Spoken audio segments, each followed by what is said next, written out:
Alright, y'all. AEW Dynamite review for March 2nd, 2022. Show starts off with Tony Khan. He announces the purchase of Ring of Honor. Don't really care about Ring of Honor. Never watched it. Mostly just watched WWE and WCW. Don't care about it. So they did Bryan Danielson versus Christopher Daniels first match. It was mostly just a technical match in the beginning, or for most of it. Alright, so it starts off with Christopher Daniels hitting a springboard moonsault to Bryan on the outside, and they go back in the ring. Bryan knees Chris Daniels in the stomach. They chop each other. Christopher hits a blue thunderbomb and an STO. And then Chris hits a cross arm slam for a near fall. Bryan hits a German suplex. And then Bryan hit a running strike on Daniels in the corner. Chris hit a diving cross body, and Bryan countered it for a near fall. Christopher Daniels go for a moonsault. Bryan counters it into a triangle choke and then elbows him in the head multiple times, and then he's pretty much just unresponsive. He's out, so Bryan wins with that. And then after the match, he does the stomps to the Chris's head, and then he grabs a mic and he says he's going to kick Moxley's head in at Revolution, and then Moxley comes out and he says, I can see that the American Dragon Bryan Danielson is better than ever. He said he can see that Bryan Danielson is more violent than ever. He said, but you got it wrong, my friend. There's two paths. He says he's at a crossroads. Which path I take will determine my future. You think I'm walking down this path, I get my head kicked in and fade into oblivion, never to be heard from again. Said that's not what's going to happen. He said he chooses to walk down another path through will. Says he will walk through fire, bullets, and through you. At the end of this path, I beat the American Dragon Bryan Danielson. The story of Jon Moxley is just starting. He says he writes the first chapter on Sunday in blood. You want to prove me wrong, he says, you want to take your shot. So it looks like Bryan's going to hit him and for a few seconds, and then he just leaves. And there's a segment in the back with Sting and Darby Allin. Sting says heavy duty fines and indefinite suspensions for anyone that tries to get involved in the triple threat match. Darby says he didn't need to win the TNT championship in the first place, and he's not going to need any help on Friday. So they're doing the match on this Friday, tomorrow, for the TNT title. I thought it was going to be for the pay-per-view, but they're going to do it on Rampage. Darby Allin, Sammy Guevara, and Andrade. I think Sammy Guevara is going to win. He just got the belt back, so yeah, he should have a decent. He should have it for a few more months before he loses it. All right, next up we got the 15-team Casino Battle Royale. So in this Battle Royale, last week was just a regular one. This week's every 90 seconds, the new team enters. So the first, they start off with FTR and Top Flight. So Darius Martin, Dante Martin's brother, is back after a year off with a knee injury. I think he tore his ACL. The Acclaim enters next. Then Dark Order enters. Dark Order's got two teams in this. This is the first one. Alan Angels and 10. Butcher and the Blade enter next. And then finally get the first elimination. FTR eliminates Alan Angels. Varsity Blondes and Bear Country are the next two teams in. Santana Ortiz enter next and eliminate Bear Country. Max Caster gets eliminated by Top Flight. Best Friends are the next team in, Trent and Chuck. Anthony Bowens eliminates Griff Garrison. This is a second order, or Dark Order team. Evil Uno and Stu Grayson enter next. 10 eliminates the Blade. Butcher gets eliminated, and the Young Bucks enter. Bowens eliminates 10. The Young Bucks eliminate Brock Anderson. And then Santana and Ortiz eliminate 2.0. FTR eliminates Santana and Ortiz. And then Matt Jackson eliminates Trent. Dante Martin eliminates Cash Wheeler and then himself, because he did like a Hurricane Rana outside, and then he just eliminated both of them pretty much. And then Red Dragon comes out to distract Dax Harwood. So Young Bucks eliminate Dax Harwood due to interference or distraction. And Darius Martin pushes Matt Jackson into Nick Jackson, who's on the top rope, which eliminates Nick Jackson. And then at the end, it's Matt Jackson and Darius Martin. They're fighting on the apron. Matt Jackson low blows Darius, and then he super kicks him off the apron for the win. So at Revolution, it's going to be the Young Bucks versus Red Dragon versus Jurassic Express. Should be a good match. We'll see who wins. And then there's a segment with Jericho in the back. He says he has been a big star for so long and you haven't. Finally get a chance to win the big one on Sunday. And then he says, do you have what it takes to beat me, the influencer? Do you have the self-confidence to get over your fear of success?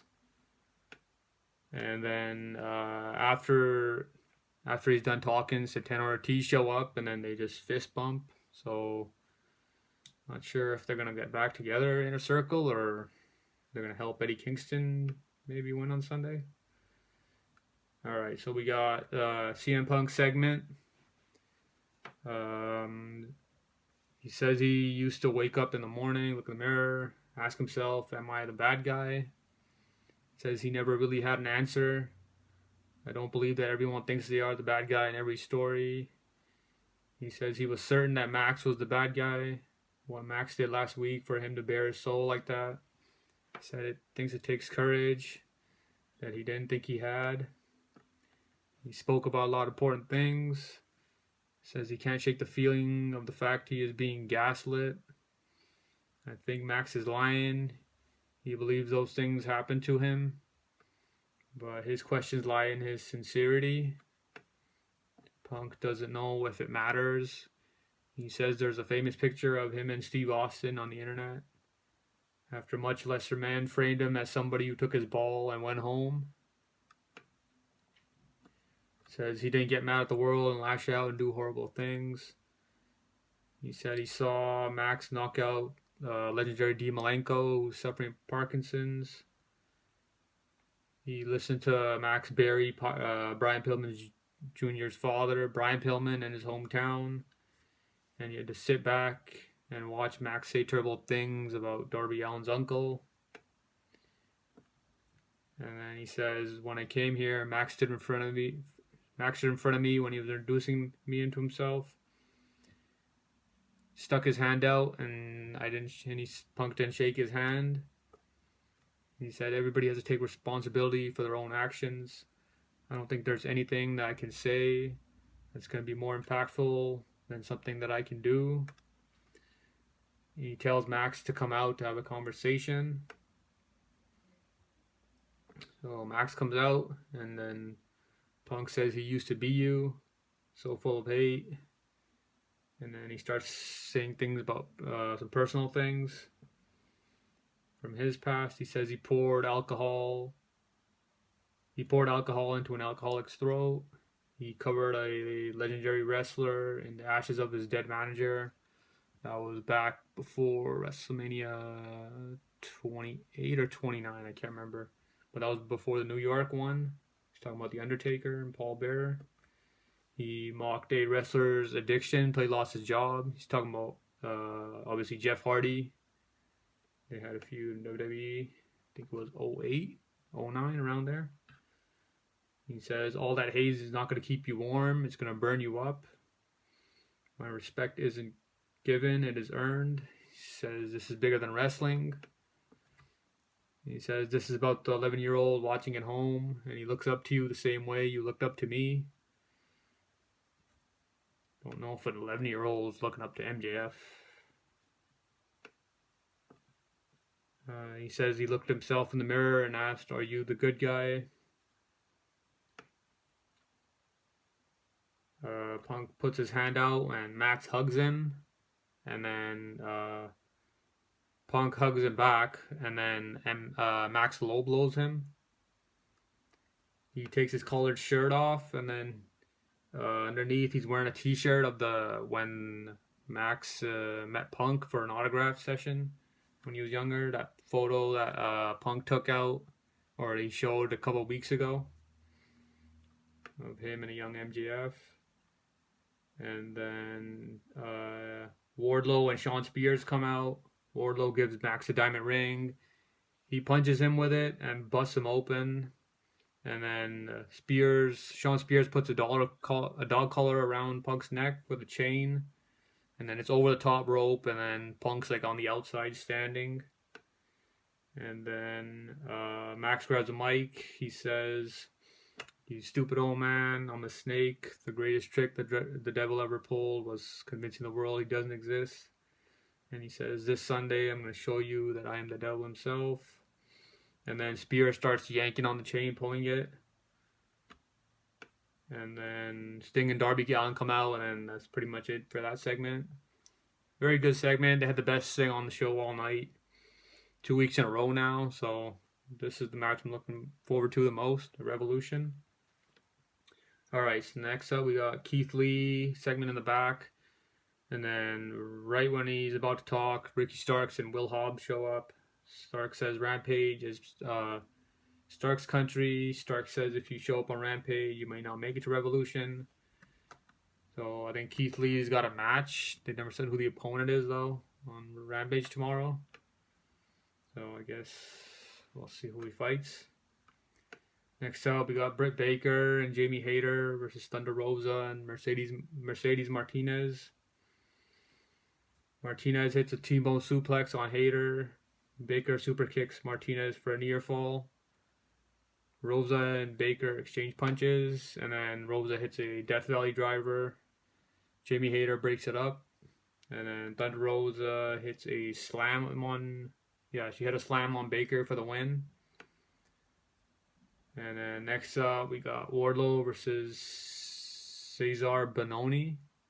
Pretty much just power bombed him like 3-4 times for the win. Don't really care about that.